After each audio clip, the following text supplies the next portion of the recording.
আপনারা দেখছেন আরকি নিউজ বাংলা।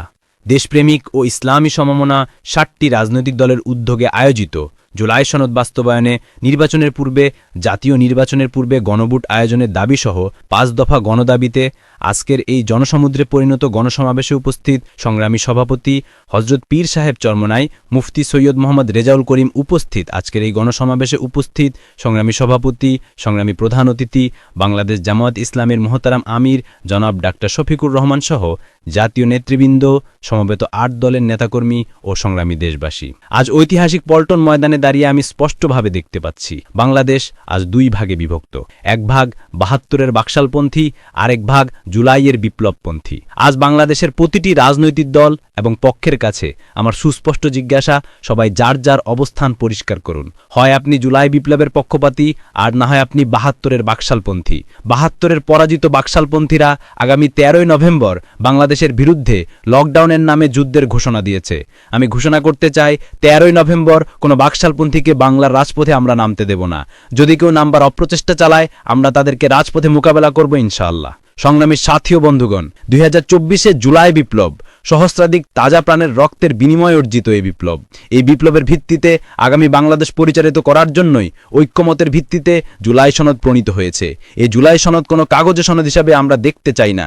জুলাই সনদকে আমরা আগামীর বাংলাদেশের রূপরেখা হিসাবে দেখতে চাই।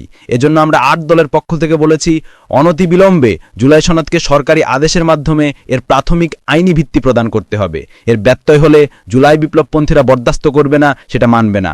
আমরা সুস্পষ্ট ঘোষণা দিতে চাই, আমাদের জুলাই যোদ্ধাদের, জুলাইয়ের বিপ্লবে শাহাদত বরণকারী বীর শহীদদের রক্ত মারিয়ে জুলাই বিপ্লবের জুলাই সনদ বাস্তবায়নের গণভোট ছাড়া বাংলার মাটিতে আমরা আর কোনো কিছুই হতে দেব না। আমি জানি না জাতীয় নির্বাচনের আগে জুলাই সনদ বাস্তবায়নের লক্ষ্যে গণভোট হবে।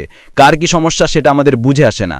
আমাদের সমস্যা হলো জুলাই সনদের গণভোট ছাড়া যদি জাতীয় সংসদ নির্বাচন অনুষ্ঠিত হতে থাকে, জাতীয় সংসদ নির্বাচন যদি তফসিল ঘোষণা হয়ে বাস্তবায়িত হয়, অনুষ্ঠিত হয়, সেখানে অনেকগুলো বড় বড় জটিলতা সৃষ্টি হবে। তার মধ্যে অন্যতম একটি হলো দ্বিকক্ষ বিশিষ্ট জাতীয় সংসদের উচ্চকক্ষ কিভাবে গঠিত হবে, কিভাবে রাজনৈতিক দলগুলো তাদের নির্বাচনী ম্যানিফেস্টো তৈরি করবে, জাতির সামনে তারা তাদের উচ্চকক্ষের ১০০ সদস্যের তালিকা কিভাবে প্রকাশ করবে। এই সকল বিষয়ের কোনো সদুত্তর তাদের কাছে নাই। যারা জুলাই সনদের গণভোট জাতীয় সংসদ নির্বাচনের আগে অনুষ্ঠানের ক্ষেত্রে বিরোধিতা করছেন, আমরা তাদের সমস্যার কথা জানতে চাই। কোনো যুক্তি নাই তারা জুলাই সনদের বাস্তবায়নকে ঠেকিয়ে দিয়ে বাংলাদেশে আবার ফ্যাসিবাদ কায়েম করবার ষড়যন্ত্র করছে। পরিষ্কার ঘোষণা করি, রক্ত দিয়ে যে ফ্যাসিবাদ বিদায় করেছি, প্রয়োজনে আবার রক্তের সাগর প্রবাহিত হবে, বাংলার মাটিতে ফ্যাসিবাদ ফিরে আসবে। রাজনৈতিক পক্ষগুলোকে বলতে চাই, আমরা রক্ত দিয়েছি বাবাকে, আমরা রক্ত দিয়েছি শাপলা চত্বরে, আমরা রক্ত দিয়েছি ২০১৫ সালে, রক্ত দিয়েছি ২০২১ সালে, রক্ত দিয়েছি জুলাই বিপ্লবে। আমাদের মুখোমুখি দাঁড়াবার চেষ্টা করবেন না। আমরা রক্ত দিয়ে অধিকার আদায় করি, রক্ত দিয়ে বাংলাদেশ কিনেছি, রক্ত দিয়েই বাংলাদেশের স্বাধীনতা রক্ষা করব ইনশাআল্লাহ।